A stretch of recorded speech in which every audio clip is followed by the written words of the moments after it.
thanks for watching another video.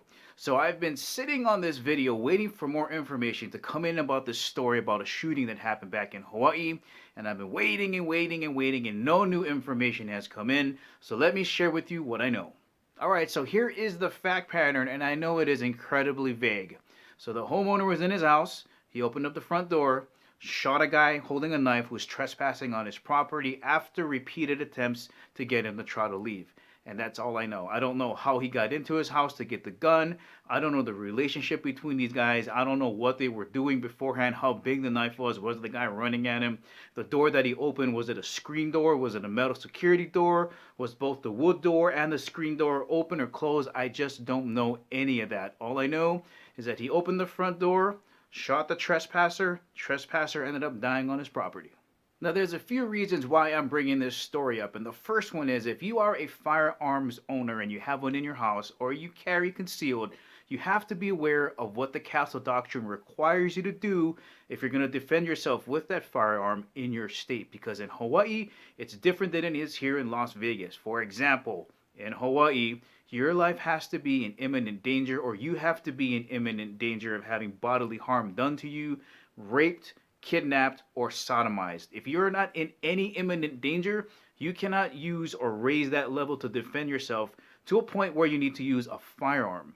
Now again, without knowing more about what's going on in this story, all I can go off of is the homeowner had to open up a door. And if you have to open up a door, your life probably isn't in imminent danger. So now what you've done is you've used a gun when the guy was holding a knife, which is not the same thing. You're not in imminent danger. So unfortunately for this gentleman, I think he's probably going to be charged with some type of manslaughter. Even though the trespasser was in the wrong, he elevated it to a different point, and I think he's probably going to get charged with manslaughter. But I think he's going to get off a little bit lighter because he doesn't have a criminal history. His record's basically clean, and he is a registered gun owner. So guys, please, you gotta know for sure what your laws are in whatever place that you live in. Now the second thing I want to bring up is, so the homeowner was in his 50s and he shot another guy almost in his 40s. I think he was like 37. Well, my point being is he took somebody's life. So as somebody that carries CCW, or if you have firearms in your house, you have to think to yourself and mentally prepare yourself to say, hey, if I draw this on somebody, am I willing to take responsibility for taking somebody else's life and everything that's going to come afterwards? Now, here's mainly what I'm talking about. When I took the CCW class a couple years ago, my instructor asked the class, look it, let's say you're walking down the street and a guy holds you up and says, give me your wallet, and you're carrying. You're trained and you're ready, but the problem now is, are you ready to take somebody else's life for what is in your wallet?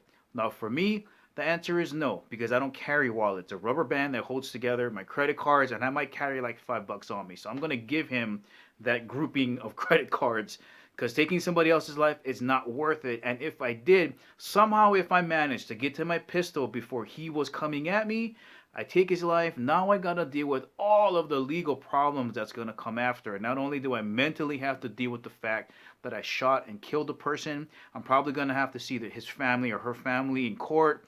I have to pay for all of these legal fees. Is it really worth it? And for some people, I get it. You're gonna say, you know what? This is my stuff. You're not taking anything from me. It doesn't matter if it's $1 or $100, and that's fine. That's your mental prep. You're gonna have to deal with all that other stuff that comes with it. So then the question is, where do you draw that line? Mentally, you gotta prepare for it. So I think physically I do a pretty good job at training for CCW, but mentally I think all of us have to continuously be ready to make that decision just in case your life is on the line. Now guys, I realize that in today's political climate as gun owners, especially if we're gonna use it to defend ourselves, we walk an extremely thin line. So it doesn't matter if you're on the fairly aggressive side when you're going to take the standpoint if somebody's coming into your house, threatening you, trying to take your stuff, and you're like, if any of these things happen, I'm going to put this person down. That's fine. You're going to work that way, stick with it. Or even if you're on the other side where you're a little bit more analytical and you're like, is there something I can do to de-escalate the situation? Can I make this person go away just by giving something? Can I myself get out of the situation and remove myself from there so that I don't have to use violence? Whatever side you're on, you got to be square in what decision you make. Even though I practice shooting once a month with my CCW pistol, I don't think I do a good enough job of mentally preparing myself for when that situation comes. And even when you're in that situation, you're not too sure how you're going to react. The best thing we can do is to be ready. And guys, remember, know your laws so that you don't get into any unnecessary trouble. So guys, that's the ending of the video. I hope you enjoyed it. If you liked it, please give it the thumbs up. If you haven't subscribed to Kimo365, please do. And remember, I'll catch you guys later.